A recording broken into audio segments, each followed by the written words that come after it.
Cubans are open for business. Many have been for some time. But it's not happening. Not yet. Ruben Valladares founded Adelgraf, making personalised bags, 5 years ago, and works around the clock from his home on the outskirts of Havana, employing 40 people. He has potential business partners in Miami, but is waiting for the obstacles to trade to be lifted. I believe in the future in a really strong consolidated relationship. It will depend on political will on both sides. And as we as business people contribute each day to that understanding, to convert that idea of two business partners, two neighbors complementing each other, into a reality.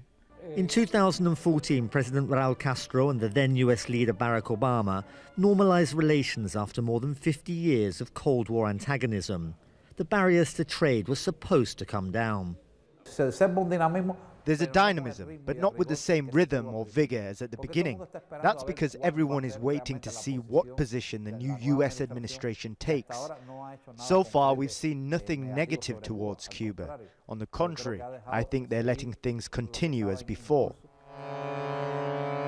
Tourism has been booming, with huge numbers of US visitors coming to Cuba, on flights and cruise ships, with plenty of hotels being built to accommodate them.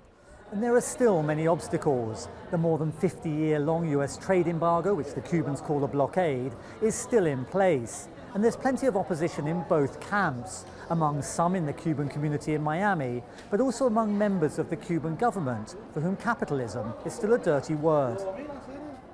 Marabou is a prickly invasive plant originally from Africa, now with roots infesting thousands of hectares of Cuba's potential arable land.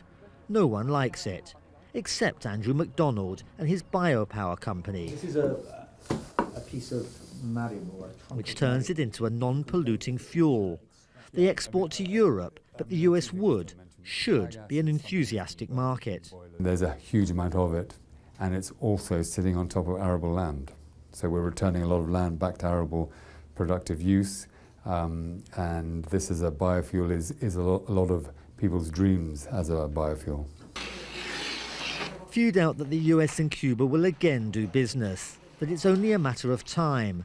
But they've been saying that on both sides of the Florida Straits for many years. There's been progress, but the long wait for full, normal relations continues. Daniel Schweiner, Al Jazeera, Havana.